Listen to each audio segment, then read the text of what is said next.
Well, good morning, everybody. It's good to see you all here. This is the Institute for Land Warfare's Contemporary Military Forum for Delivering Force Modernization. So if that's not what you wanted to hear about, you'll have 30 seconds before we lock the doors. I'm Lieutenant General Retired Sean McFarland, one of AUSA's Institute for Land Warfare's Senior Fellows. And as your professional association, what we try to do is to provide forums like this to expand the knowledge base of our professionals and those who support it, like yourselves. It's one of 10 professional forums that we're doing during this convention, and we do these year-round to amplify the Army's narrative and to reinforce AUSA's mission, which is to be the voice for the Army and support for the soldier. And of course, we can't do that alone. Paid announcement here. We rely on a strong membership base to do that. For those of you who are members of AUSA, thank you. For those of you who are not, you can still have time to join. It's in booth 307 in Hall A, and we'd be pleased if you did so. So today's topic, as I said, is delivering force modernization. And we're very honored to have a distinguished panel with us here today. We have Dr. Bruce Jetty, the Assistant Secretary of the Army for Acquisition, Logistics, and Technology. General Mike Murray, Commanding General of U.S. Army Futures Command. Dr. Nadia Shadlow, former Deputy National Security Advisor for Strategy and Senior Fellow at the Hudson Institute.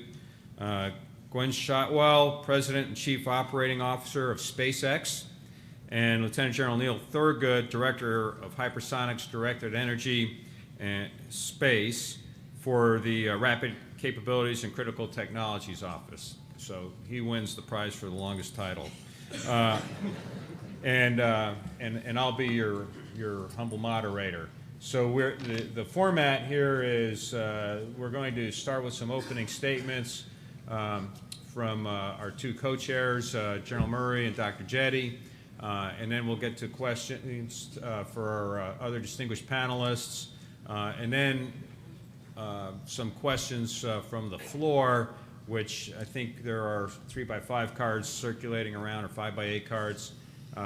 There's some over there, and please put them in, scribble them down as you're listening, and pass them to one of the ushers circulating around. And if we expend all those questions, we have open mics, and we can go to the microphones as well. But your best bet is to put your question on a 5x8 card and pass it to the end of the aisle.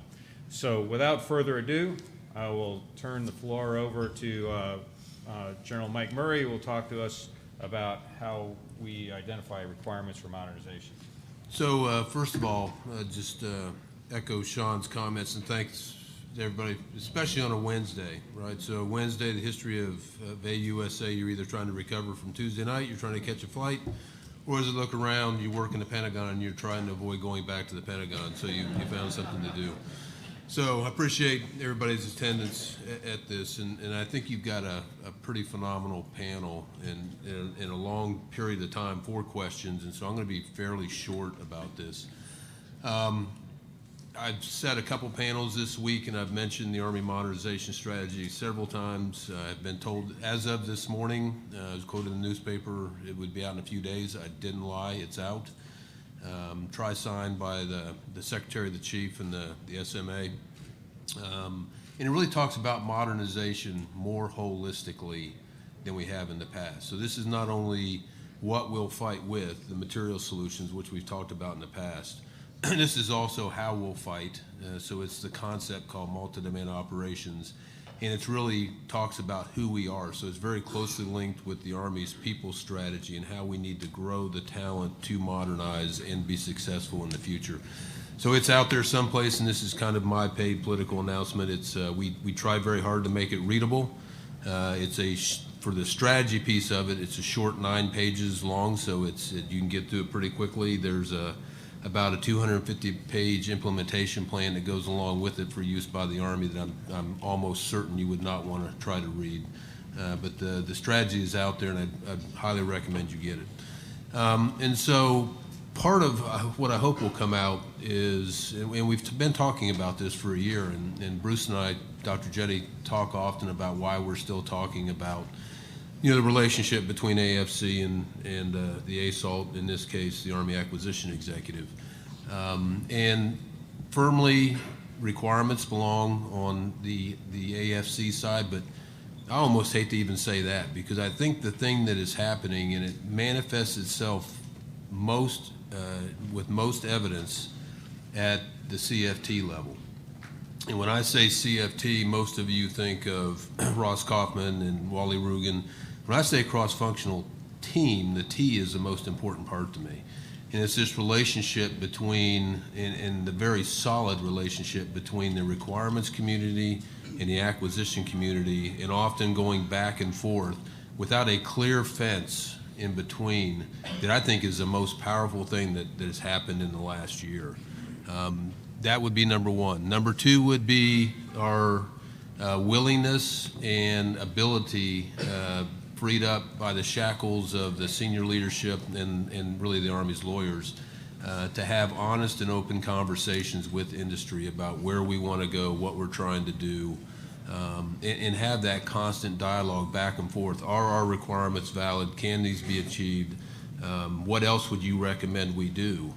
And then, although you'll still see requirements documents, and there is a distinction between a requirements document and a P-spec, but the requirements documents still are way too thick, and that is more boilerplate. But if you boil it down to how we're defining requirements, in almost every case of the requirements that I've approved over the last last year, you're really talking about 3 or 4 to 5 pages of the document, and the rest of it is pretty much boilerplate. And we are trying very hard to describe how we want to, or not how, but what problems we want to solve, and then let industry innovate in terms of how they can possibly solve that problem.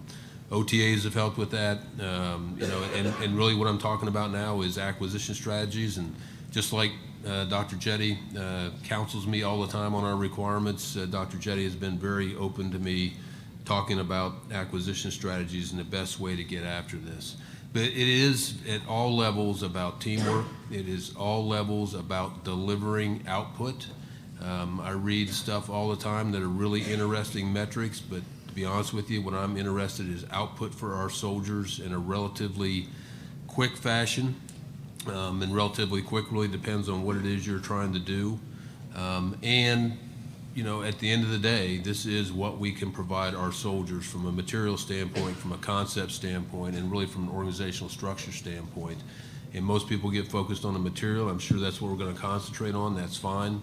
But the Army took some bold steps a year ago or 2 years ago, really, when they came up with the concept of Army Futures Command. And it is about doing things differently. And you've heard the Chief talk about it's about winning, because in our profession, second place is not a good place to be.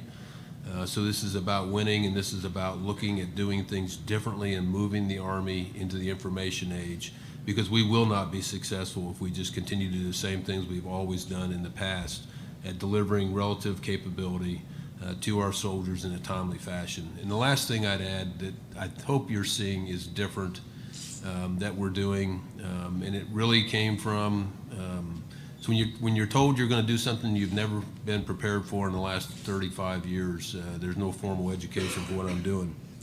You tend to read different things than I've ever read, and so it wasn't America's First Battles, it wasn't T.R. Fehrenbach, it wasn't Clausewitz, it was Lean Startup was the first book I kind of picked up.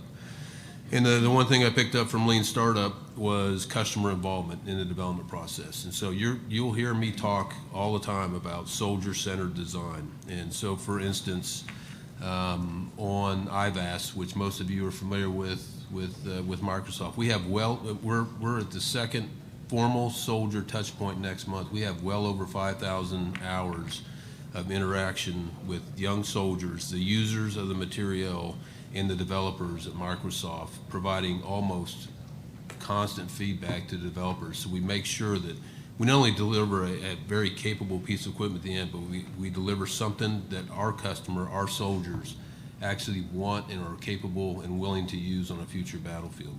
So with that, I think I probably talked longer than I was supposed to. I will pause there and turn it over to my good friend, Dr. Bruce Jetty. Thanks, Mike. So I think I want to do one of the same things. First, I'd like to tell you all that being the Assistant Secretary of the Army, one of the benefits is I get executive medicine, so that means that I get to go to the back into the military medical system, and that's really useful because Mike and I tend to have to go up to Walter Reed every so often and have surgery to separate ourselves because we keep getting joined at the hip so much that we just weld together. I know there's a lot of, to tell you the truth, and we may as well put it out here, a lot of times one of the first questions is, how are you two getting along? And so we have a little stuffed animal that we throw on the table, and if you have a controversy, you throw it out on the table, and we say we've got to deal with that. And so the controversy is how much conflict do you have? Well, we don't always agree on everything, and we don't always, we have little storming and here and there. But the truth of the matter is, the vast majority of what we're trying to do is, in fact, fully cooperate. We work together extremely effectively. I think General Murray and I have a tremendous relationship and very open communications. I've been around the Army for quite a while. I'll have my 50-year reunion from West Point coming up not too long from now, which really saddens me because I remember being a cadet out on the parade field and thinking, those guys are almost dead. And now it's going to be me. And in 50 years of being around the Army, I've seen a lot of different things go on. So let me just convey a little bit here. Requirements are the centerpiece of what we do. There's no purpose in the acquisition process, developing and producing a product, fielding a product. Remember, I have AL&T, so it's all the way from the tech side where I just basically do oversight through to the acquisition, through to the sustainment piece and the logistics piece. And when I look at that, I look at how we've been doing things in the past, and none of that starts unless it has a reason to exist. We don't build things for fun. We build things to make soldiers effective on the battlefield. The assessment of that soldier effectiveness on the battlefield had been in the past based in several different places. You wanted to understand how we're going to fight. You wanted to understand what the requirement was. You had to kind of shop around. And then how well it was woven together. There was nobody whose belly button the Chief of Staff of the Army, the Secretary of the Army, could poke and say, so how are we going to fight this? Why do you need that? Why is that the right one and not this? Because as I have said on a number of occasions, none of us in the acquisition community get a commission. We don't have sales, we don't get a commission. How many we make? I remember the chief one day asked me, why are we making 5,000 robots? I said, because you said to. How many do you want? I get no profit out of the deal. And my point in making this is, in the past, those decisions were spread out.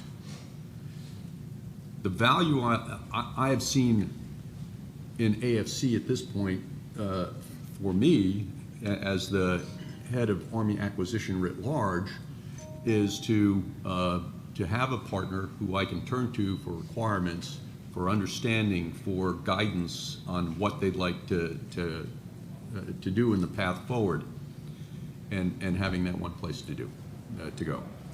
So there is a significant value to what I see AFC bringing to the table. I'll tell you the second big change that I've seen in how we've tried to attack this problem. So some of you see me before because I'm an analogy guy. In the past, the requirement was written by the requirements guys. They wrote it. They did it by themselves. They had this little dark room, a couple of cigars, I guess. I don't know what went on in there. And the next thing I know, I got this document. It tells me what to do. The PM gets it, it is a handoff like this. I mean, that's how much interaction there is. And then the acquisition community goes off and builds it. And about 6 years later, we deliver it back, and of course, the guy who wrote the requirement is retired. And the new person looks at the thing that got delivered and goes, that's not what I want. And so we have this turmoil in the process that goes on. It was not a good process. The role of AFC and the acquisition, smaller A acquisition side of things, is to join together, okay? And so AFC has a role and responsibility of generating the requirements, and the acquisition community has a role and responsibility of trying to produce those turn those requirements into a product that gets fielded.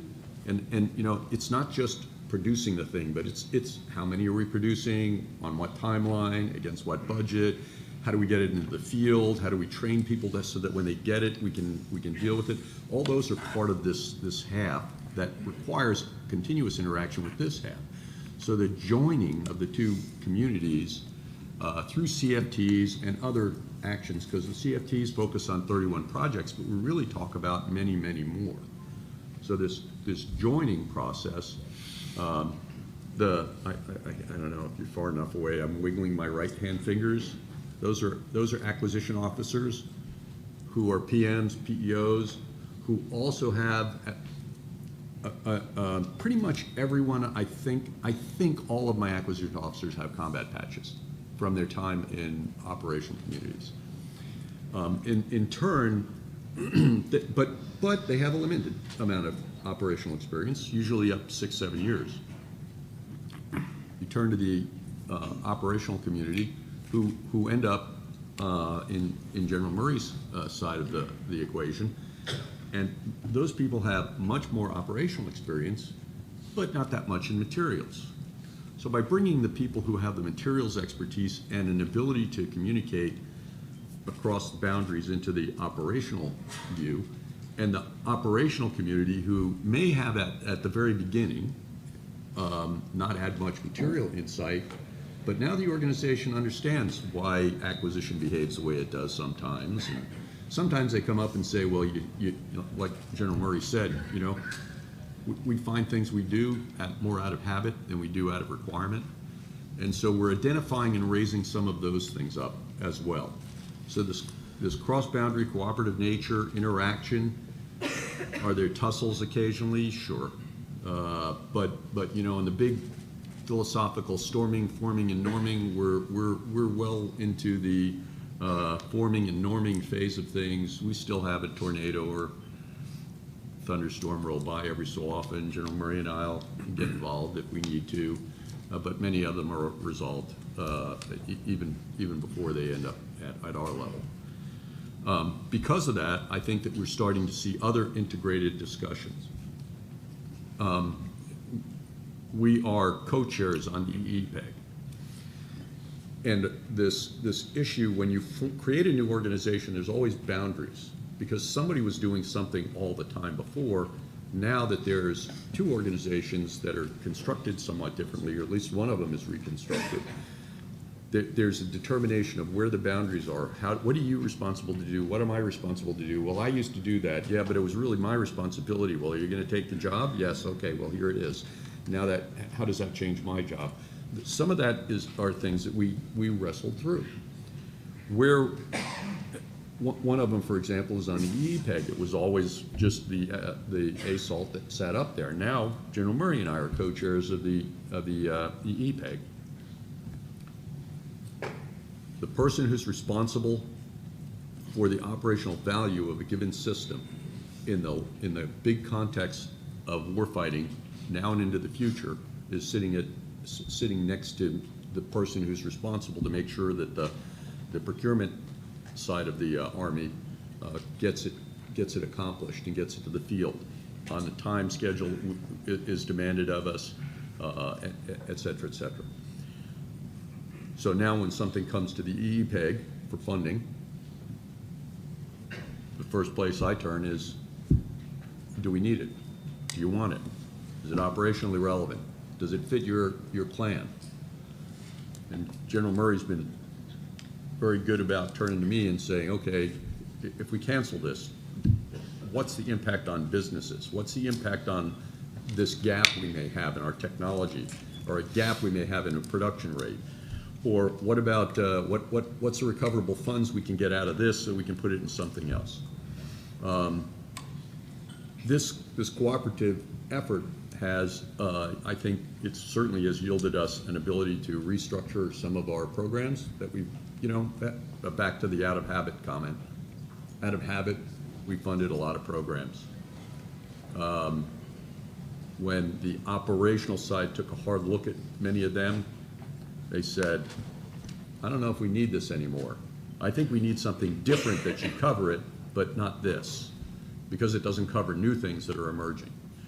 So by taking that really critical look at what we were doing operationally and where we should be going, talking to the technical material side of the community on what's possible now, near, mid, and far term, and then making a new assessment, we've freed up, as the Secretary said yesterday in his talk, quite a large sum of money. I'm not going to quote it because I don't want to get it wrong. Which is going towards newer concepts and programs. It's funny, I wrote down IVAS as sort of my example. I just was out in Seattle last week, took a look at the program, and it's a great example of this linkage between the two of us. You have the PM, the PEO, the CFT lead, some of the CFT personnel. We even have offices in the building right there where they're doing the development with the vendor. And they're doing spirals on a weekly basis. They're doing significant testing on a monthly basis. We've got the soldier touch points in here. And they're integrating it in. And this is the development phase. We'll get to a point where we're going to go towards the production phase, and we'll mod the relationship, and maybe we'll spin back off, version 2.0.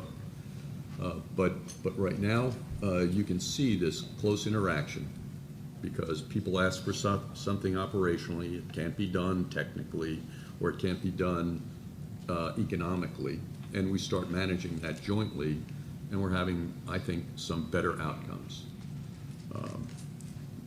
We had a significant number of programs that were challenged about 18 months ago. I think through a number of this, we're down to, frankly, to tell you the truth, I have one program on my MDAPs that I have to follow really closely, and it has to do with the fact that I'm waiting for testing. It's not that I have a problem with the program. I just can't confirm that there's no problem with the program until there's testing accomplished. That's the type of thing that we're getting as a result of this close interaction. So I hope that's been useful and helpful in discussing how these things are coming about. Okay, well, thanks for that, gentlemen. That was a great kickoff for the panel. I think first question we'll give to Nadia, and the question for you would be, how will the Army's modernization efforts support our national security strategy? Okay, thanks, John. I think there are four ways to think about answering that question, and in some ways it's a recap of what Dr. Jetty and General Murray have talked about. Looking back, if you're talking from the future point in a couple of years, I think there'll be four measures of the success of the Army modernization community in addressing what the national security strategy talked about, which was essentially that we need to pay more attention to the great power competition that's underway.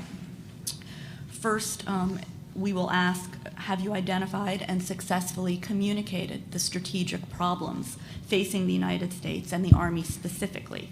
Does industry understand what the Army is facing, and more broadly, the American people? You want to be able to answer that question. Second, looking back, have you developed the innovative operational concepts required to fight and win across this landscape? Or to put it more clearly, what military problems are you going to face? Because you're not modernizing for the sake of modernizing. You're modernizing to address those problems and solve them and win. Third has Army Futures Command specifically, but also the broader modernization community, driven change so that new technologies can be integrated into the force quickly. Speed is a measure of power today. And our, in terms of the United States, we're not doing that well. Speed and agility are now requirements. It's an undervalued measure of power. Usually we talk about economic power, military power in terms of what we have on the kinetic side. But speed is important, and we'll look back, and that question has to be answered positively. And fourth, have we encouraged the right incentives at the tactical level to implement what General Murray has talked about in terms of multi-domain operations at the tactical level, combined arms at that level? Can soldiers use the technologies effectively? Can they adapt them as needed on the field? So I think we'll look back, and we want to be able to answer those 4 questions positively as a measure of how the community has done to meet the national security strategy requirements. Thanks. Thanks, Nadia. And for Gwen, a question. What can the Army learn from industry regarding innovation and rapid development? So let me do a couple of very quick remarks. SpaceX is new to this forum and to this service, so I'm pleased, I was very pleased to be invited, and I'm honored to be up on this panel with the heroes that are sitting up here with me. I'm not going to do an advertisement, but in order to give context to my response, I just want to say briefly what SpaceX is about. We were founded 17 years ago to build space transportation systems, which are rockets and spaceships, that are reliable enough and are capable enough and are low cost enough, and I always put low cost in parentheses because rockets and spaceships are still expensive, that could ultimately carry people to live on other planets. And 17 years ago, that sounded crazy. Now it sounds bold and audacious. So one of the key elements of being able to move large cargo and people to distant locations, or to not so distant locations, but in rapid order, is to have these systems be reusable. Right now, rockets, after their use, they get tossed in the ocean or they fall in the ocean. I think that's a bad learning experience. You don't get to see that capability after its mission. You're polluting the oceans, and it just seems like a waste of money. So one of the key features of what we're trying to do is make our systems reusable.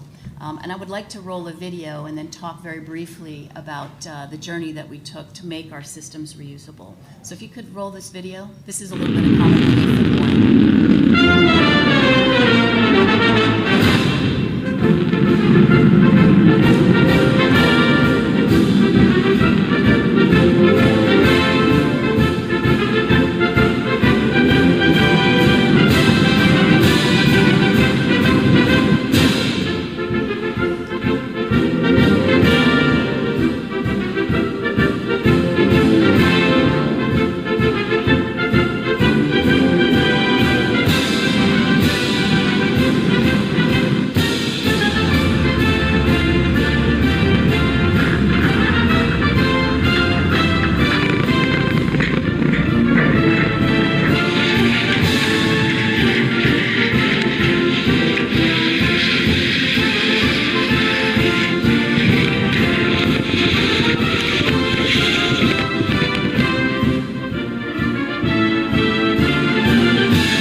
of that video is to show, by the way, not to show failures. Our primary missions, this kind of behavior is not acceptable. However, developing technologies to be able to land rockets after it's been in hypersonic space was incredibly important to us. And we used those rockets. We first put the second stage into orbit, put the payload, the primary mission, into orbit, and then we experimented with that first stage. Instead of just on purpose tossing it in the ocean, we would guide it back and ultimately guide it back in 2015 to land on land and also land on the drone ship in the water. And the key really was to rapidly learn, test fast, fail early, to ultimately get it right. And we've had very few mishaps on our landings since that first one in 2015.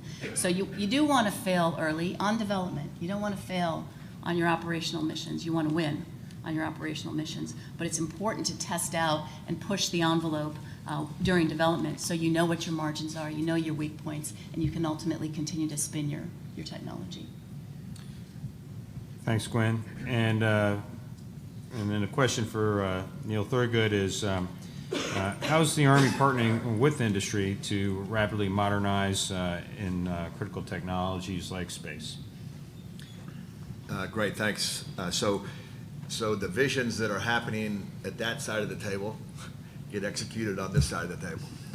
And so I would just tell you that the partnership that's happening across the Army in terms of the synchronization between the Futures Command and the ASALT community is really strong and really developing quite quickly. In the case where you're trying to execute prototyping fast, right? Prototyping is different than demonstrations.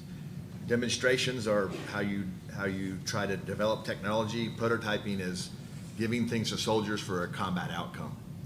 And so in the Rapid Capabilities and Critical Technologies Office, we're streamlined and designed and given the authorities to execute prototyping for combat outcomes. And so I think one of the things that helps us in our partnership with industry is a fundamental understanding that we're not trying to develop technology over time. We're trying to take technology and innovatively apply that technology differently. In our business, it happens in kind of three domains with industry. So in the hypersonic domain, we are trying to build an industrial base as we take this technology that was developed by our great S&T community, rapidly remove it from the S&T community, put it into a commercial industrial base that doesn't exist for that kind of technology. And how you do that kind of work is a little bit different than how you do directed energy work, which is where you try to exercise an existing industrial base for a rapid outcome. So how you execute and design an organization and a culture and a focus to use an existing industrial base for an outcome very quickly is a little bit different than how you use and develop a base industrial capability that doesn't currently exist in a nation. And then the third piece of that is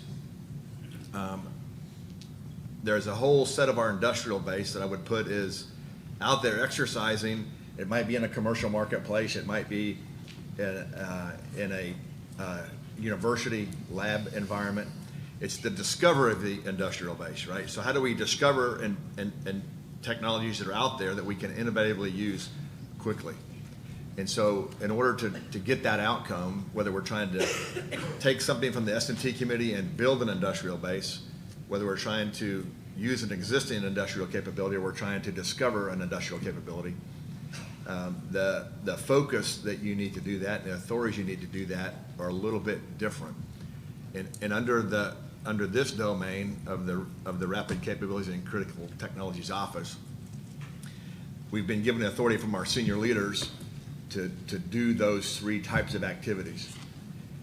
And when you have the clarity that you saw, and you heard earlier from our leaders, the clarity you saw from our secretary, and then the clarity that our chief gives us, and it was mentioned by General Murray, when they talk about winning matters, there's a time relevant construct that goes with winning matters. You can't win the fight you need to be in today, tomorrow. You have to win that fight today.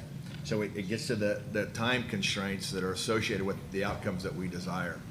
So when we talk about winning, it is a time-relevant construct, and we have to accelerate our processes. And so in our office, and you hear these words used all the time, we have to bridge an industrial process, a relatively bureaucratic process, a rule-driven set of processes in a new way. And so with the authorities that we've been given from our leadership, we can reach out and build industrial bases, we can use existing industrial bases, and we discover industrial bases. Industrial capabilities are out there. Those combination of things allow us to move rapidly with soldier touch points, and General Murray uses the term soldier-centered design, soldier touch points that get a soldier quickly into this prototyping aspect. Before we go into the long process, in the effective process, even though it's long, to produce thousands of these things, or whatever the thing is for an Army. And whether we go to an increment 1 and an increment 2 is totally different, or whether increment 1 is modified, then that process that our programs and records office, our PEO structures use, can become effective.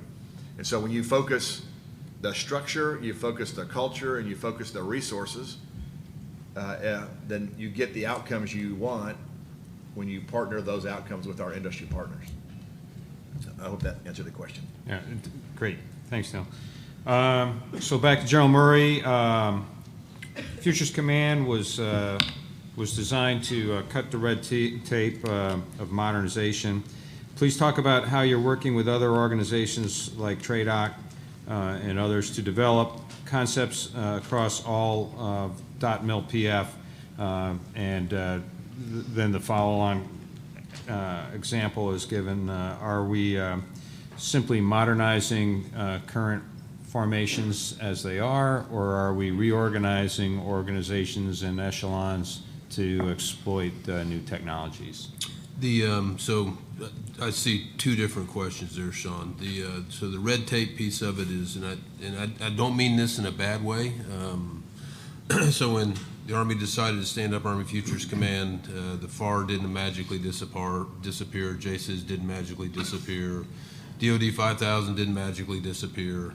So it's not really cutting through the red tape, and I do think that we self-limited ourselves and used a lot of that as an excuse rather than an enabler. So it's really, how do you take existing processes like Neil was talking about that have proven very effective in the past when you're talking about building thousands of something, and really accelerate through that process. And so at least on the requirement side, and I'll let Bruce follow up on the acquisition side, I mean, we have taken the requirements process that was taking us 3 to 5 years just to get the requirement approved by senior leaders.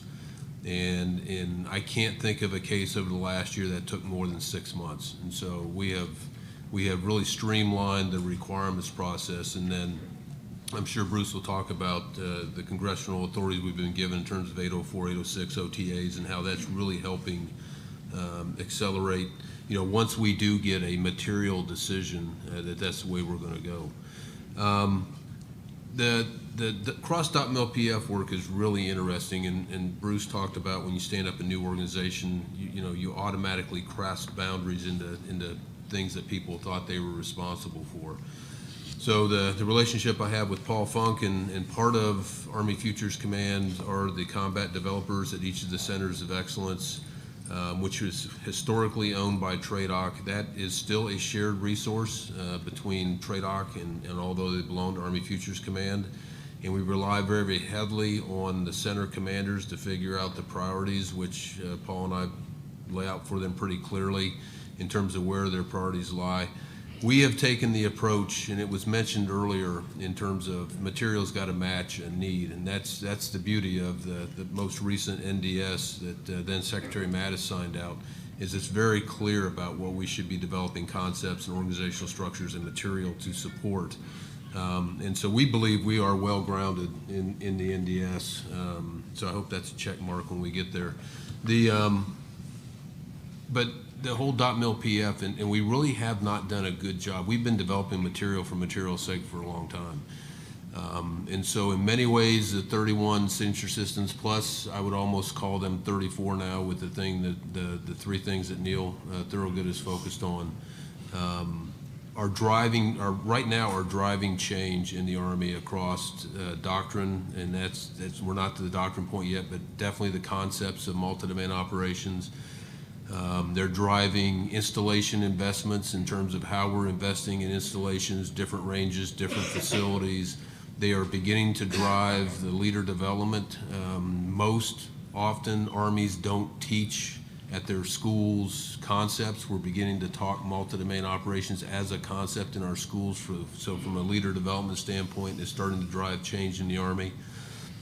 The synchronization of all that, I've got a decision matrix, a spreadsheet that will make your eyes water in terms of all the things that have to happen in time to make sure that we're doing that.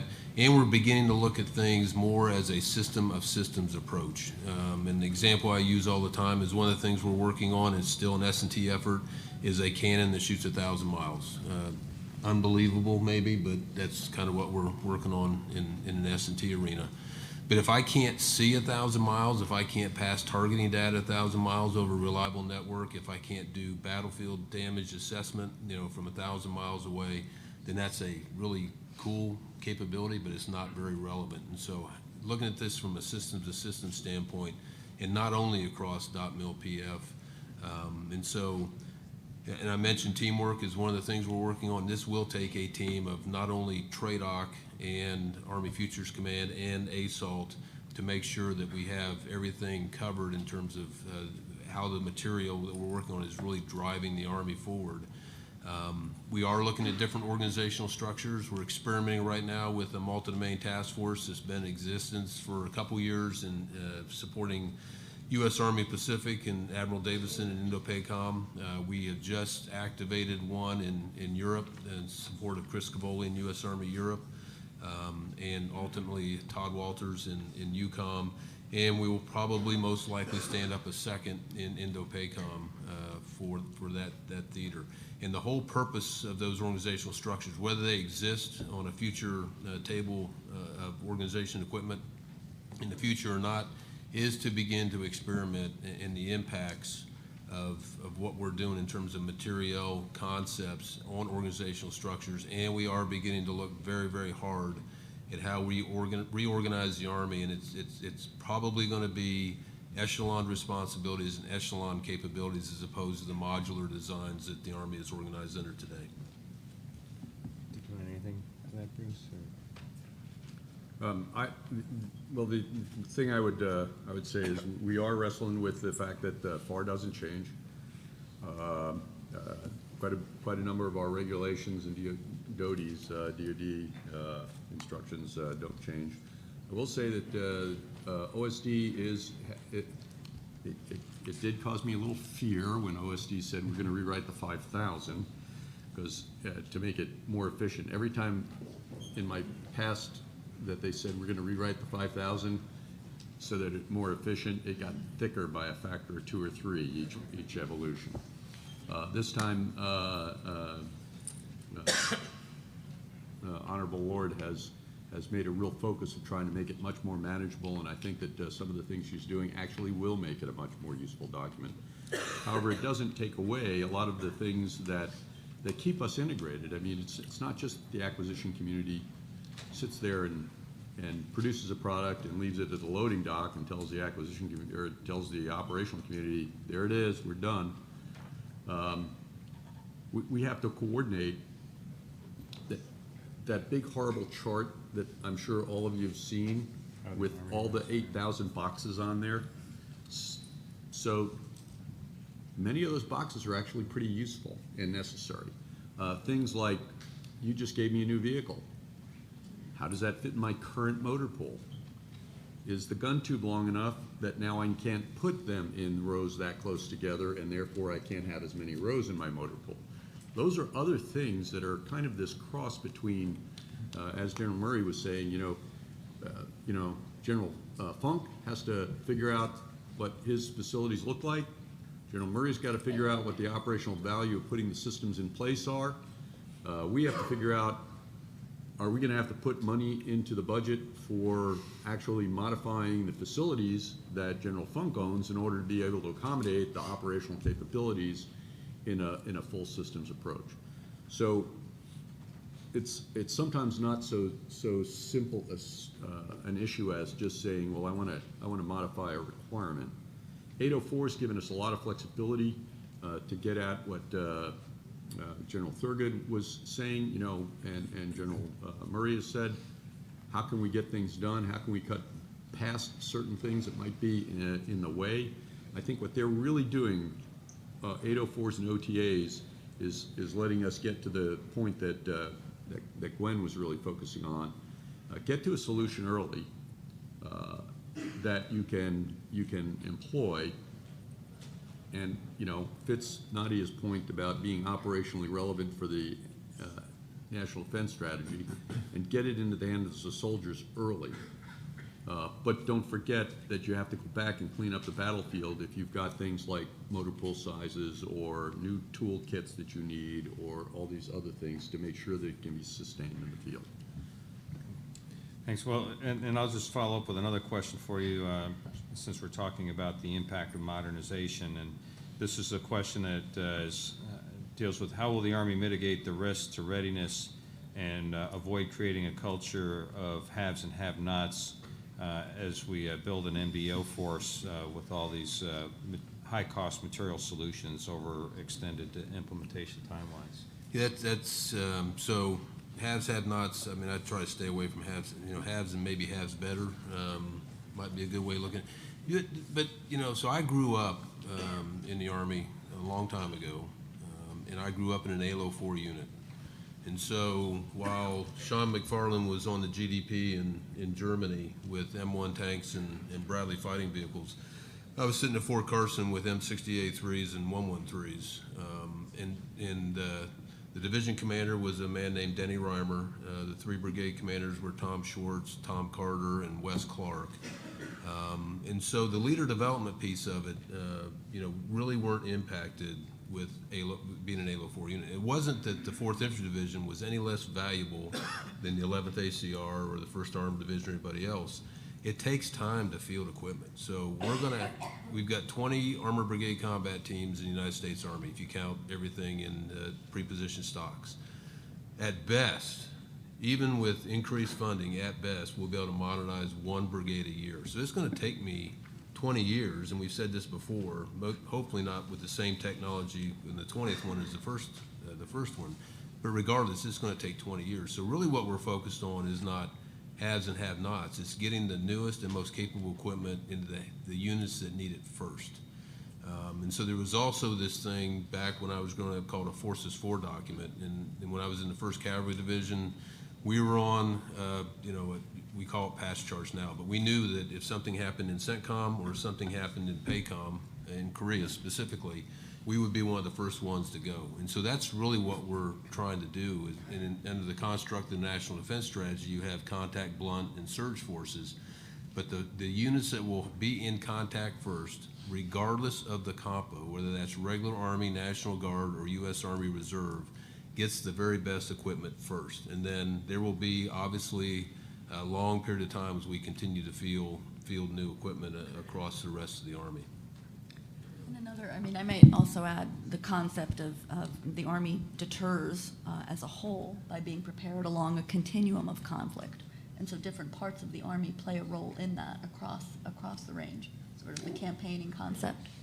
And that kind of leads to another question for perhaps you, Nadia, which is, you know, how do we get these requirements across the river to Capitol Hill and get the funding necessary? And please, Dr. Jetty or anybody else who wants to join in on that, more than welcome.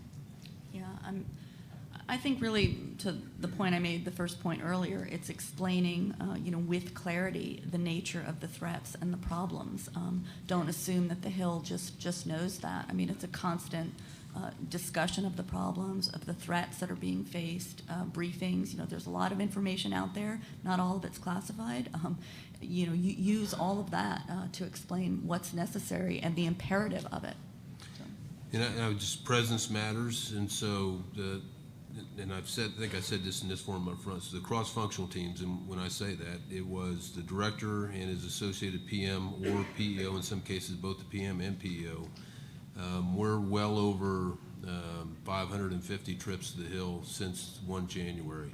So transparency with Congress, informing Congress, letting them know where your investments are, why you're investing, where you're investing, is just incredibly important. I mean, they are they write the checks for not just the Army, but for DOD writ large, and so they obviously have a huge stake, and we try to keep them as up to date, as informed, not only what we're doing, but why we're doing what we're doing as we possibly can. So this is probably for Gwen, and I'll include General Thurgood in this too. And this is how do, well, not that SpaceX is a small business, but how do small and innovative businesses with partial or contributing solutions to complex requirements become part of the solution, and what's the process to engage companies that are out there with answers to our questions? And I know you've been involved with NASA a lot on that side, and I'm sure some of those lessons would carry over to DOD, right? Yeah, absolutely. By the way, we also serve the Air Force and national security Right, space needs as absolutely. well, right? Right. So, We didn't want to mention the Air Force, but sorry. I'm not savvy enough to know about the rivalries there. they also serve. It's okay. No, it's all right. The method by which you contract or partner with organizations like SpaceX, we are not a small business, but we started out as a small business, and how you contract with us is absolutely key. I think one of our most successful programs was called the COTS program, Commercial Orbital Transportation Services Program. That was an Other Transaction Authority award that we were given in 2006, and the sole purpose of that award was to build a capability that could berth with the International Space Station and transfer cargo and science, both to the station and then return that precious science back to Earth. It started out as a $278 million program. Requirements increased a little bit. Ultimately, it was $406 million program. And what happened for that $406 million worth of government investment? We got Falcon 9 to orbit in that time frame. We built the Dragon spaceship, which has carried 18 times cargo to the International Space Station and back. For $406 million, I think that was some of the best money ever spent by NASA in that time frame. By the way, we put up, I think by the time we matured the capability, we matched that 406 and exceeded it. Probably we spent $800 to $1 billion in that time frame getting Falcon 9 working correctly and Dragon to the International Space Station. So I think partnering with industries that want to build a similar capability to what you're looking for, help them a little bit. Do a little bit of investment on the development side, but be the market out the back end. NASA is our single largest customer now. I think we're giving them great value for the initial investment dollars that they put in the development, and we're doing a great job for them getting critical cargo and science to the International Space Station. Thanks, Gwen. And General Thurgood, if you could talk a little bit about how what you're doing with rapid prototyping, with industry, with new processes like additive manufacturing and others, to invest in that to assist our modernization. Yeah, thanks. So I think to pile on with Gwen, it's in the third, earlier I talked about, building industrial bases, using existing industrial bases, and discovering industrial bases, right? Discovering innovative ideas. One of the tools we use for that, and one of the things you hear often from industry, is we don't know how to reach to you, right? We have this really good idea, but you don't, in an industrial-based system, we don't have a requirement, but it really is a good idea. That's something a soldier could use. And so just recently, we held an innovation day. We called it an innovation day. And that was on the 17th of September. We're going to do it twice a year, and we team across the entire material enterprise inside the department, right? So we bring in the S&T community, we bring the CFTs in, we bring the PEOs in, We bring all the key players in. And the one we held in 17 September, we literally sent a notice out to industry. If you have a good idea that you think is relevant for a warfighter, we'd like to know about that idea. And we had 182 respondents. Of the 182, and just in a white paper, no proposals. You send us a 5-page white paper, tell us what your idea is, and if we think it has relevance to what we're trying to accomplish in a modernization strategy that fits the timeline where winning matters, then we'll invite you back. And so we invited back 42 companies. Literally had a panel, just like the Shark Tank, like you'd see on TV. Each company had 30 minutes. Come in and present your idea. We had large companies come in, and we had companies with literally 4 people. 100% of the company came to the presentation. And of that 42, we selected and are moving forward with about 12 of 13 of those companies. And so we have to the government has to create an invitation to get to innovation. The normal process of sending out, getting a requirement document, sending out an RFP is not necessarily going to churn the innovation at the speed which we need to if we want to keep ourselves relevant on the battle space. And then the second part of that is, as we build prototypes, we're not trying to build that perfect. It's called an experiment and a prototype for a reason. It's not the final solution. It's the start point to see if the technical thing that we're trying to produce will provide value to the combat soldier. If it doesn't provide value, we don't want to have a program that's on the path to build a lot of these. We want a program that says, let's build it and let's try it, see if it does what it's supposed to do, and that's my responsibility. And then we give it over to a program of record who can then go through a much more deliberate process to get out to build thousands of these for units across all the components that General Murray talked about. As we build these new ideas, you also have to consider the construct of how are you going to actually produce from a prototype state to a productionized state, right? The things you do to make a prototype are not necessarily things you do to make a productionized version of this thing that's repeatable. And so then we start bringing in the ideas of additive manufacturing, right? How do I take something from a lab or something from one of our industry partners' IR&D labs, and they do a great job of making one of a thing. Labs don't necessarily do a great job of making tens of things. And so I don't think we're in a position anymore where we can buy a piece of equipment and think we're going to keep that unchanged for the next 20 years. I think that construct is behind us. How do you change that construct, and how do you give a soldier on the battle space the ability to adapt a weapon or a weapons platform or a component of a weapons platform quickly? You manufacture at the point of origin, right? You don't manufacture someplace else. And so the techniques that the industrial base is using and developing in the universities in our industrial base to manufacture parts forward. So instead of buying a lifetime buy of bolts, maybe what I do is buy a supply of additive manufacturing machines and make bolts as I need them in the battle space. Now, clearly there are some things that you can't do that with, right? You're not necessarily going to make a rotor blade for a helicopter in an additive manufacturing machine. But a lot of things we do that are pretty common, that are used across a large pieces of equipment, a large span of domains in our Army, we can think about how we support them differently. And the techniques that are being developed, additive manufacturing, adding AI to that, machine learning to that, we can actually change the dynamics of how we support our soldiers in the field. Thanks, Neil. And Dr. Chetty, if you could talk a little bit about how our initiatives to develop our domestic supply chain and industrial base that you're working on.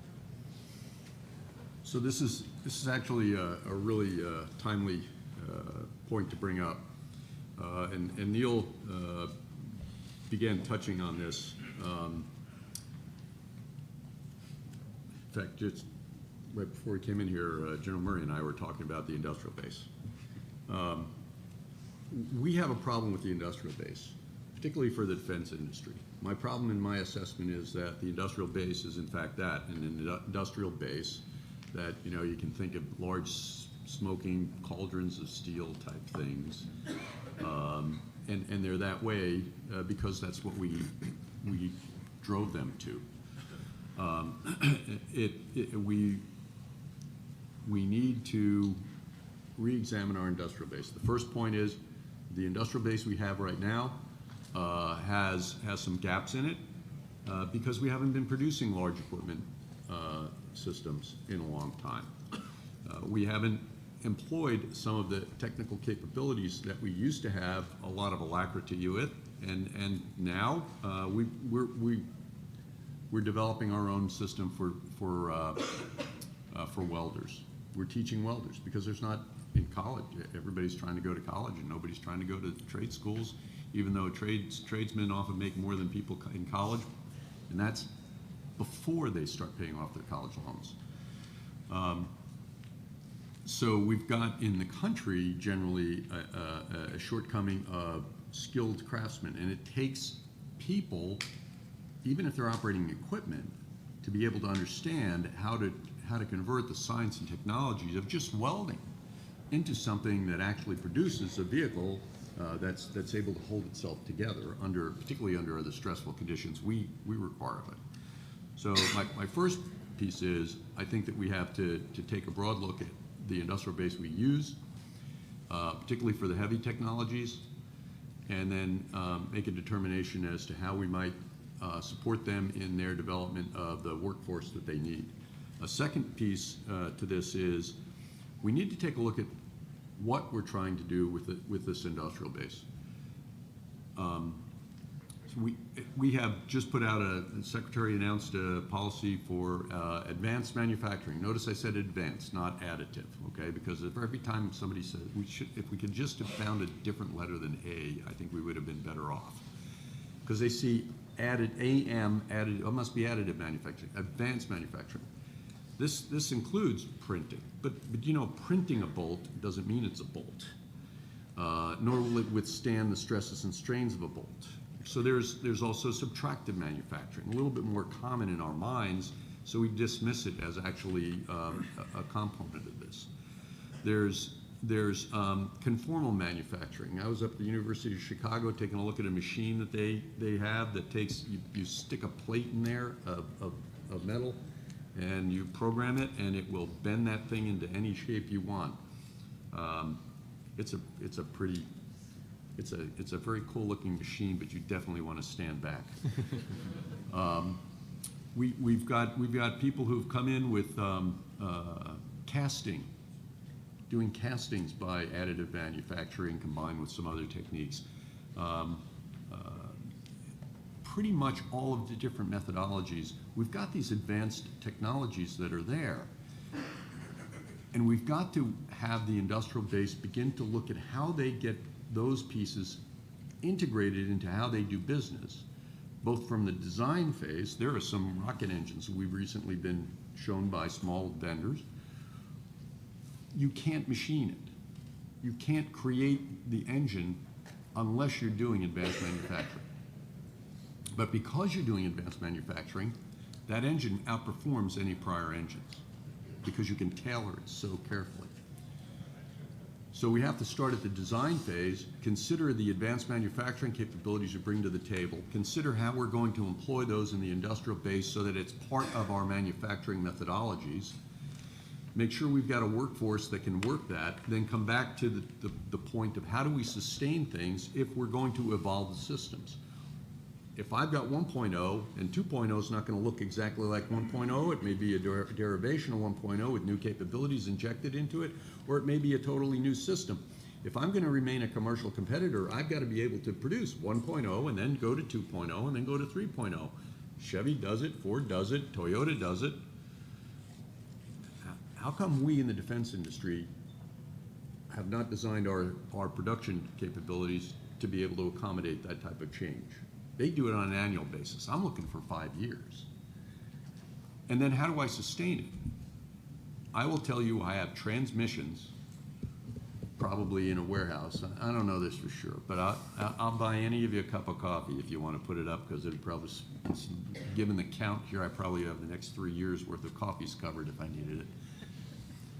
We've got transmissions that were the original transmissions put in M113s in some warehouse someplace. Why? Because we didn't use them up, but we went on to the next transmission.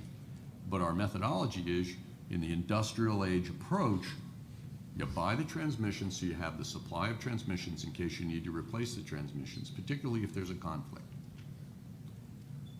We can't afford that.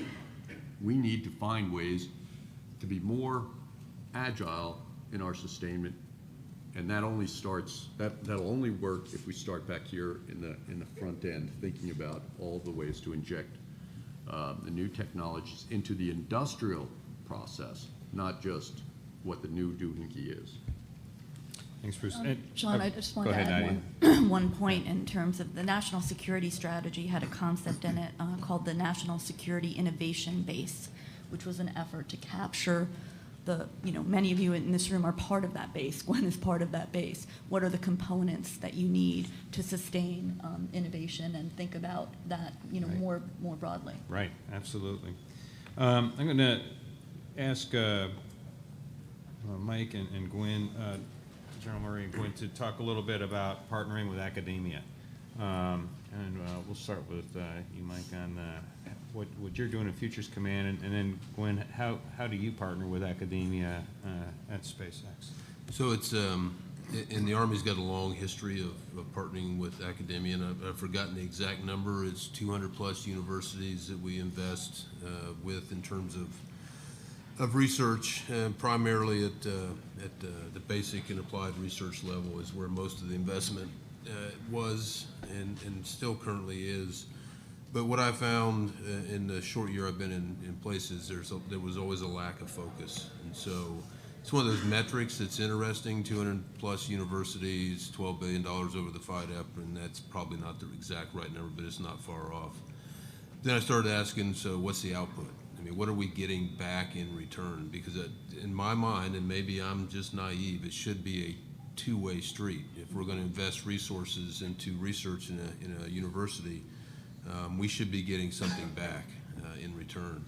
And so what we've tried over the last year is to really, and there's a lot of laws and policies and congressional interest in where we're investing dollars, but the best we can to focus our investments with a clear purpose in mind, with a clear problem we're trying to solve. And we've begun to group universities into different types of categories, and we have a category called our strategic partners. So for instance, a significant amount of money going into Carnegie Mellon for artificial intelligence, and that's where the Army's Artificial Intelligence Task Force is located. The University of Texas in Austin, I gave them what is a pretty simple problem to the state, a pretty hard problem to solve, and that was, those of you in uniform would understand this, probably the most dangerous thing a soldier would ever do on a near-peer competitive battlefield is breach a complex mine wire tank ditch obstacle. And I just told the University of Texas, we want you to show me how to do that completely autonomously, so you never have to send a soldier into probably the most dangerous place on the battlefield. And then we just recently broke ground in the George H.W. Bush Combat Development Center at Texas A&M. And you think politics are bad in this town, wait till you start dealing with Texas A&M and University of Texas. And we have Focus M working with Neil Thorogood on hypersonics and really hypersonic testing, directed energy testing. And so I do think and I do think we'll get some utility out of those universities, but I really think understanding what's most important and what you get back from that investment of resources, and much like Gwen was talking about, it is not just the Army investing. Between the state of Texas and the two universities, it's close to a $200 million investment into those facilities. So we don't set out to work with any particular organization. We have problems, we encounter problems, or we know there's some tech maturation that we need to do, and we see whether we can do it better or whether there's an entity out there that can do it better. And better means faster. Speed is everything in today's world. And if universities work on a very competitively fast pace, then we will work with them. They haven't historically worked incredibly quickly. They are a great way to develop technology. They tend to have relatively lean teams, but you got to make sure there's no friction in the system, which the overhead can. You know, if I could add another piece to this, and so there are lots of universities out there. There are certain universities that have specific skill sets that are better than other places, and within Army Futures Command, you would notice the old RDECOM, now Combat Development Capability, have a number of labs, and so 26,000 people in Army Futures Command. We have all the Army scientists, all the Army engineers, and growing that base, and so we can keep our labs viable. We will often make universities or investments in universities. That's where we recruit next generation scientists and engineers as well. In fact, I think we work mostly with universities by hiring their students as interns in the summer, actually. We hire a lot of interns. And then stealing them from academia. We've talked a lot about modernization. Have several questions about sustainment as we have 1.0, 2.0, 3.0 in the force at the same time. And the old transmissions sitting in the warehouse. How do we divest ourselves of the old and make room for the new in a very dynamic modernization process? And I'll throw that over to Dr. Jetty. So I think there's two pieces to that. The first one is let me tell you about what we're doing with divesting. Oddly enough, there's a fair amount of money that gets spent in just warehousing costs. If I don't need it anymore and I get it out of the warehouse, I don't need to do the warehousing. If I don't do the warehousing, I'm not paying a warehousing bill. So General Perna and I, the AMC commander, have recently put together something called T2S, which is Transition to Sustainment, with over 600 programs that are currently in the hands or have been in the hands, and this can be a full system or it can be components of a system. We went through and scrubbed more than 1,200 items in production to determine which ones ought to be transitioned to sustainment. In other words, we're not making any changes. There's no modification work orders to be done on them. There's no engineering change proposals on the table.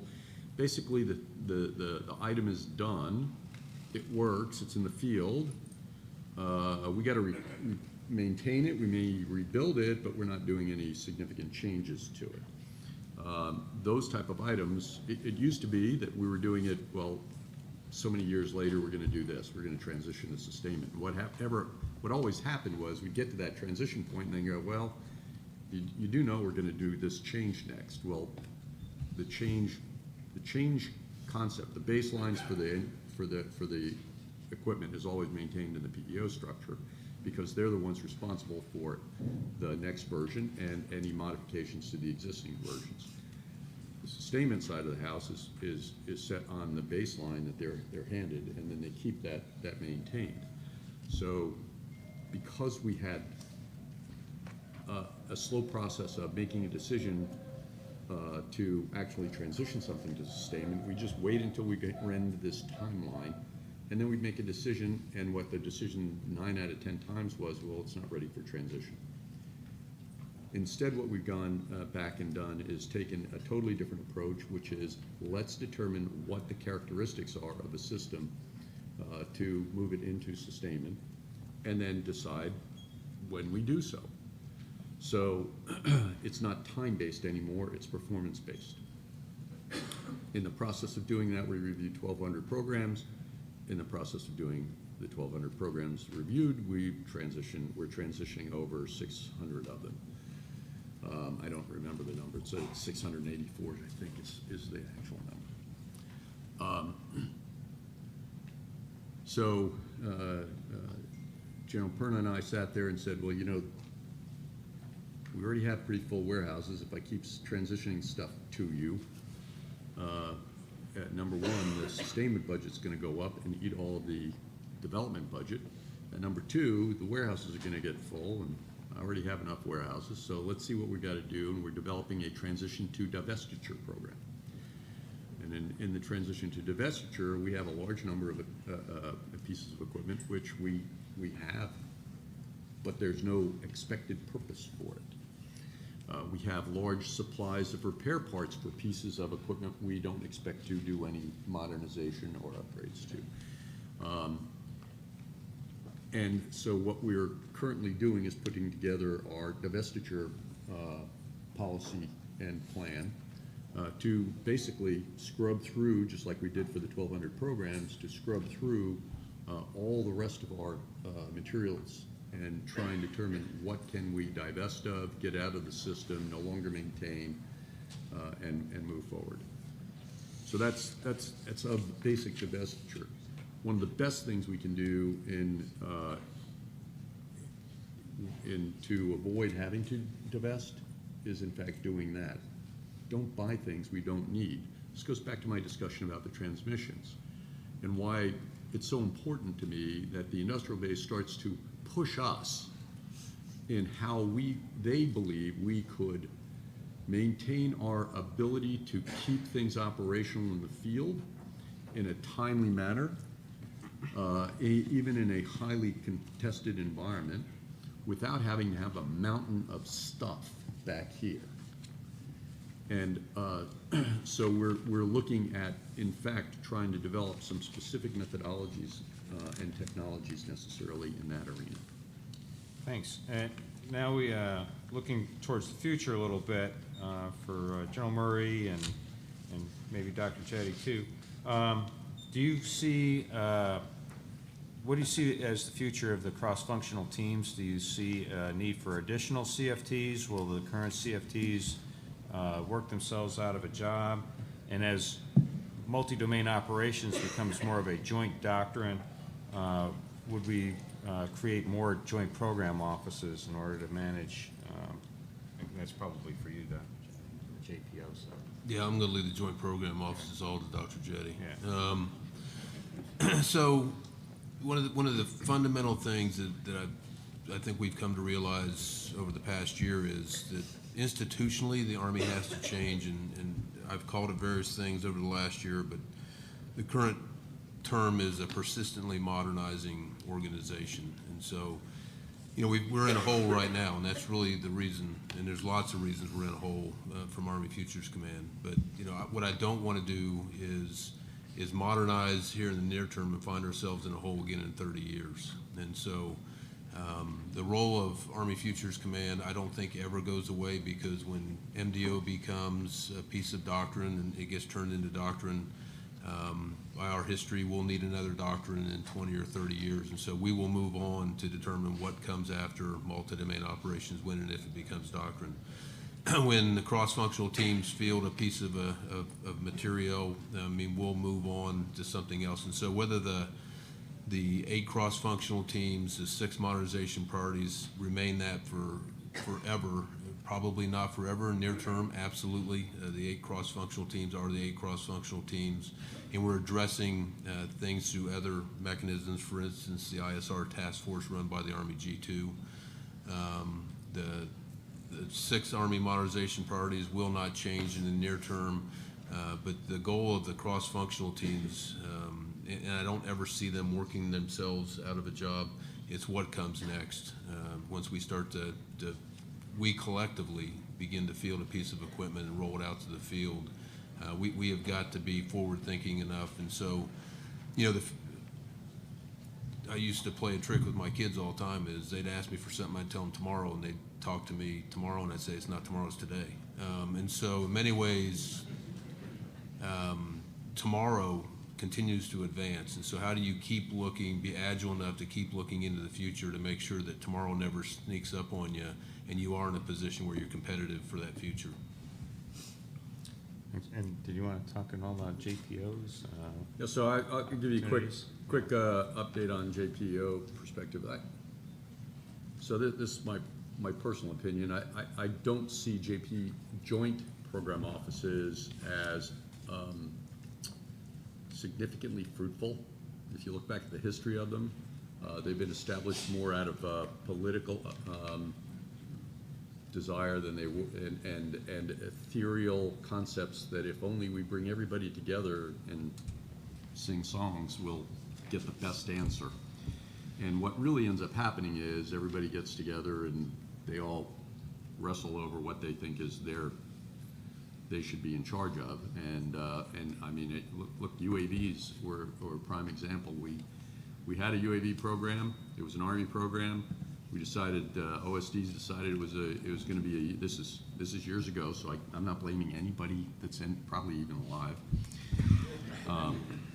And we made a joint program office out of it, and I think we went 15 years without producing a UAV. And then the Army broke free of it and said, I'm going to go do my own UAV, and boom, they had UAVs. So you can end up with the UAV that will do everything except nobody can make it, so therefore it does nothing. So when we do joint program offices, I believe that you have to really be careful about whether or not it actually is a good solution to the problem. There are we have two joint program offices in the Army, JPEO Ammunition and Armaments, and JPEO CBNRD. I was hoping we could find a way to put a vowel in there, but we didn't. So chemical, biological, nuclear, radiological defense. They work fairly well as a joint office, but I think it's mostly because they're about 90% of what they do is mostly focused from a ground perspective on Army things, which actually happen to work for the Air Force and the Navy and the Marines in their roles. And we bring in things, so it's in truth more along not joint but service-led. And in several of the programs and things that we've been doing with OSD and the other services right now, I think that we're all sort of kind of more inclined to work at a service-led approach as opposed to a joint program office. So with that, let me ask Neil Thurgood to chime in about the memorandum of agreement and hypersonics and how that's organized. Yeah, thanks. So in the hypersonics domain, there's this construct, this need started at an OSD level and was funded through the defense-wide account. And in order for the services to come together and formulate a cohesive strategy, there was a memorandum of agreement put in place which defined very specific roles and responsibilities. So I think anytime you have a joint office or you have a relationship, you have to define where there are clear boundaries. At the same time, you have to have flexibility in where those boundaries can be changed over time, right? When you are trying to do things fast, you have to be flexible enough to not own a permanent structure that you cannot change, right? Things change quickly, so you have to be able to be flexible. A memorandum of agreement allows that to happen. In the case of hypersonics, you have a land component, a sea component, an air component, a defensive component, and each of the services have a role in that component. And it's not a joint program office, it's a joint effort, right? So as was just mentioned by Arnold Jetty, the services each have a domain that they're responsible for.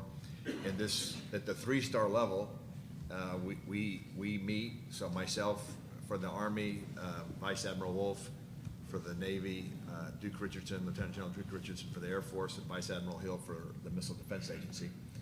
And we collectively decide the changes that are going to happen with everything that's common.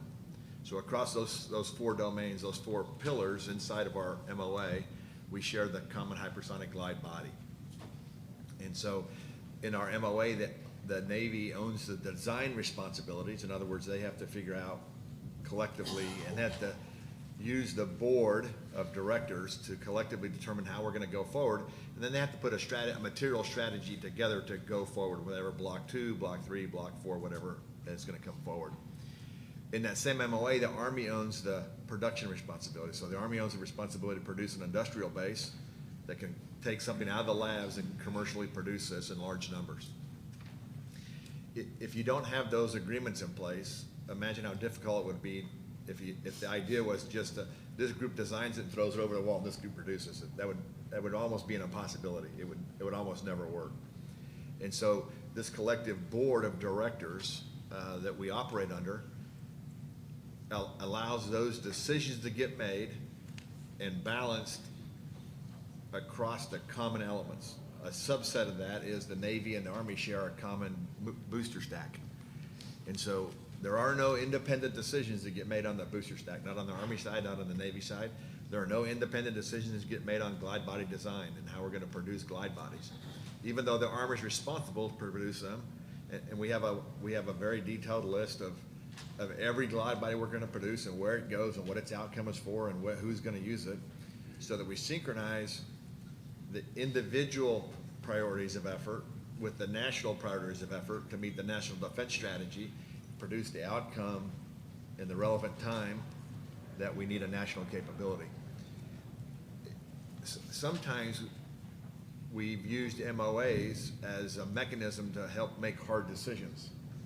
That's not really the appropriate use of an MOA. A governance structure helps you make hard decisions. The MOA is just a mechanism to say we agree we're going to have a governance structure, because you can't ever write an MOA with sufficient detail that's going to cover every outcome and every possible solution to every branch and sequel that's going to come over time. And when you enter into that MOA process, if you realize that there's a series of trades that have to happen and a series of outcomes that are not negotiable in everybody's pillar, right? Getting to a battery in 23 is not negotiable. That is the outcome. And so when you have the clarity of each of the pillars, the MOA governance helps us in that trade-off process. Very different than a joint program that Honorable Jetty was speaking of, where you're actually trying to produce a joint outcome and you're going to use it in different services. That's different than a memorandum of agreement, which allows for individual outcomes, even though there's some collective parts to that outcome. Thanks, Neil. And to Dr. Shadlow, and then anybody who wants to chime in on the subject of intellectual property and the challenge that it poses to us to maintain our intellectual property when we have adversaries who are actively trying to steal it away from us, and then to protect it within the government contracting process, and while at the same time sharing it openly enough to be innovative and rapid. So we'll start with you, Nadia, if you want to talk about the threat out there. Yeah, and then I think it's also very relevant to General Murray's point about cooperating with universities, labs, and also I'd be interested in Gwen's comments on it. And I think over the past 2 years, the issue has been raised at a national level. So the first step in addressing that problem is making everyone aware that it exists. And I think that's been done very effectively over the past 2 years. The U.S. Trade Representative did a big 301, I think it's called the 301 report in March of 2017, I think, which is very detailed. DIU published a report in DOD, but the Defense Innovation Unit in earlier this year also on China's tech transfer strategy and the way it uses investments as part of its IP exfiltration. So I think the first step has been making this, making the nation aware of the problem. That's the first step. Second, I think DOD is actually making it now much more of a requirement that industry think about this as well, thinking about supply chain issues, IP, making it a part of the contracting process. And although I'm not pro-regulation in any way, in this case, addressing this as a key part of the process is important. I mean, it adds a burden on industry, but it's an important part of it. We still have issues in, I think, getting the universities to think about this. Generally, they're open academic environments. That's the way universities work. But thinking through this, I think, probably needs to be more of a requirement where, especially where DOD money is going, but overall. But, I think the fact that we're having this national conversation is a big step. And I think it's important to add in this, there's bipartisan support for addressing this in a more holistic way, and that's important too. And let me just, before we bring it to this end of the table, Gwen, what are your concerns on IP dealing with government contracts? I think the government gets ripped off, that you pay 99% of the bill, or when you pay 99% of the bill, and contractors put in 1 or 1.5% of IRAD, and then they own the IP. That makes 0 sense to me. Yeah. Okay, thanks. Mike or Dr. Jetty? You have or Dr. Jetty? I agree with Gwen.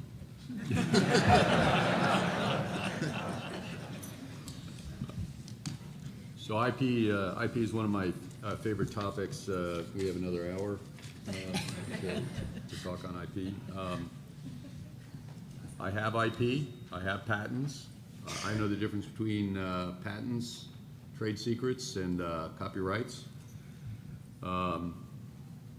And when you kind of get asked if you'd come do something like this, well, I think most of us that do get asked, we sit at our computer at one point and say, you know what are the top 10 things I hope to get accomplished when I get into the position?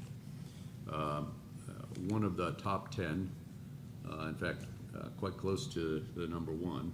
Number one actually is talent, was talent management and development for my workforce. But number 2 on my list was IP. It turns out IP, as challenging as it is a little easier than the first. So the Army announced earlier this year an IP policy. The policy is relatively small, but there's a large, much like General Murray was talking about the modernization strategy. The policy is like the strategy, and then we have an implementation guidance that's I think 250 or so pages. I think that they've just kind of picked. We're going to fit strategy implementations and policy implementations into 250 pages. So we have an IP policy. We have an IP a strategy for implementation, and it goes much to Gwen's point. I was on the outside. I dealt with the government. I've dealt with commercial industry. In the government, generally we don't know how to deal with IP. It's like this ethereal thing in the background, but everything's mine. Everything's open. I can have everything.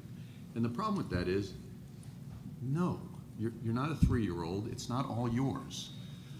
Some other people invested real money on their part, real time, real thought. Particularly your small companies. We talked earlier about small companies. Small companies don't have campuses full of buildings and large facilities. What's of value in their world, what they can leverage is their intellectual property for the most part. So if we don't respect the IP that's developed by and at the expense of our business partners, then what we end up doing is we're essentially stealing from them. And what we're also doing, particularly for the small companies, is driving them away, because all you have to do is rip me off once and I'm never coming back to you. You mean I gave you a PowerPoint presentation, you put it on the internet?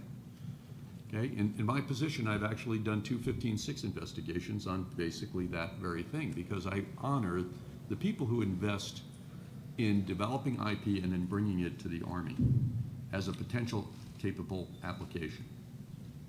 Conversely, to Gwen's point, you bring me in a little bitty thing, and then I've got, here's one of that, but what I needed was a bucket of water, and so I end up developing the bucket and filling the bucket up, but you say it's your bucket because you put the first bottle of water in. No, I spent a lot of time doing commercial application of engineering and development. If you pay me to do something, you own it. Now, occasionally we got that right, and we would say, oh yeah, well, if you pay me, I'm paying you, therefore I own the IP. What we never did, that all commercial industry does, is owning it means I have it. It's mine, it's in my hands. I can use it, I can leverage it. So we wrote a policy that honors both of us. It honors those who spent their money to develop a technology and IP, and those who got paid and who actually pay for it are taxpayers. So if you developed it and we're going to use it, we're going to make sure that we've got payment to you appropriate to whatever technology it is. If the taxpayer paid for it, the Army's going to own it, and the Army's going to have possession of it. Now, how do we implement that? We have a, in the implementing guidance, we put this into the way that we're doing contracting, particularly for medium and large contracts. In the pricing volume, this is how commercial industry does it. If I want to come in and bid on a project for a commercial industry and I want to weave my technology into it, I have to tell the commercial technology what the value of my technology, the commercial industry, the value of my technology into their project. So I have to identify what I believe is proprietary technology. Is it covered by a patent or a trade secret? If it's mine, what am I going to charge for it? Okay, so put your price on there, not just your close-in price, but your long-term price. If software is always the easiest one to describe, you got a copyright on a piece of software. I want to put it into the system. That's great. How much is it going to cost me? It is proprietary. It's yours. You retain ownership of it. I recognize that. What's my licensing fee? Within that licensing fee, who's maintaining the software? If you're charging me a licensing fee and I'm maintaining the software, then we're going to have a different discussion about the licensing fee than if you're maintaining the software. That way, if somebody bids $100,000 for a product and includes all the IP, I got a way to compare it in the long term versus somebody who bids $75,000 for a product but charges me for all sorts of IP rights. I can look long term what it's going to cost the Army and then make a more coherent decision. It may well be that the $100,000 item is much less expensive in the long run than is a $75,000 item because of this IP. And this has been buried in the fact that we don't pay attention to intellectual property and property rights.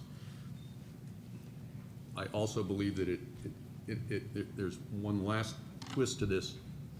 If we're going to do what we were talking about, advanced manufacturing capability, we're going to remove a bunch of the logistics tails and warehouses and mountains full of stuff that becomes obsolete, then we're going to have an ability to produce these items in relatively short periods of time using the more and more advanced equipment as it comes along.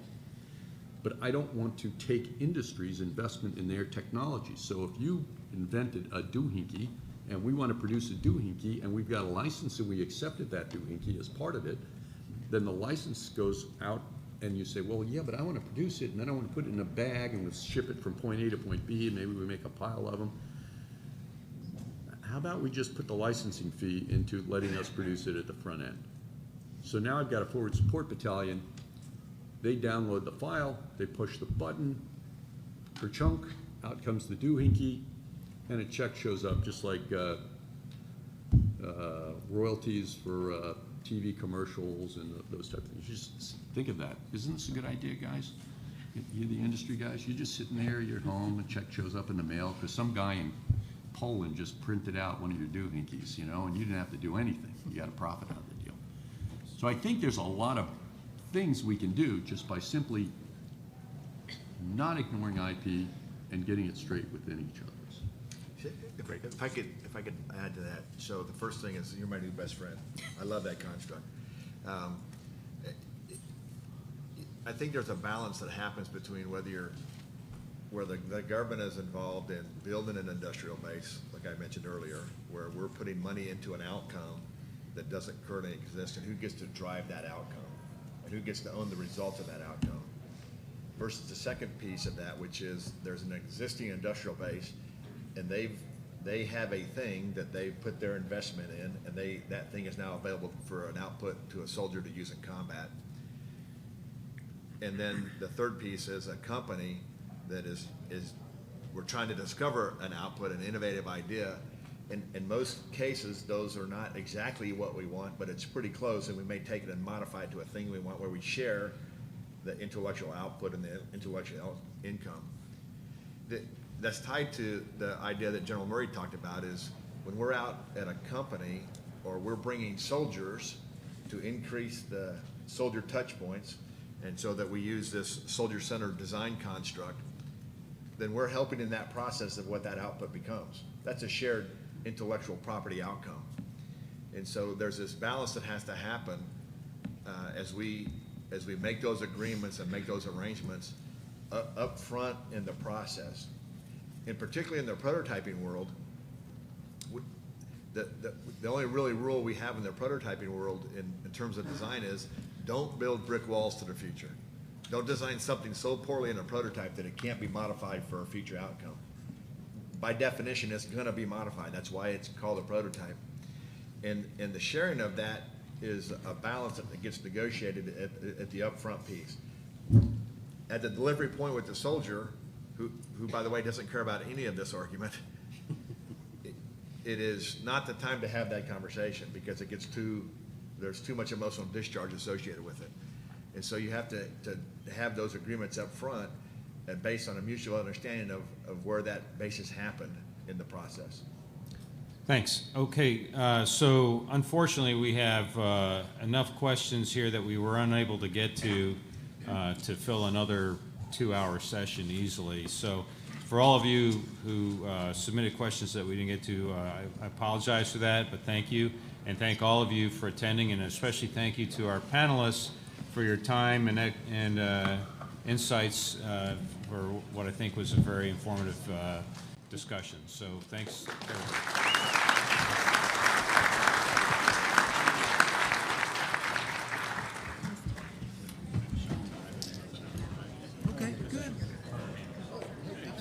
Stayed awake, guys. I tried. How about you?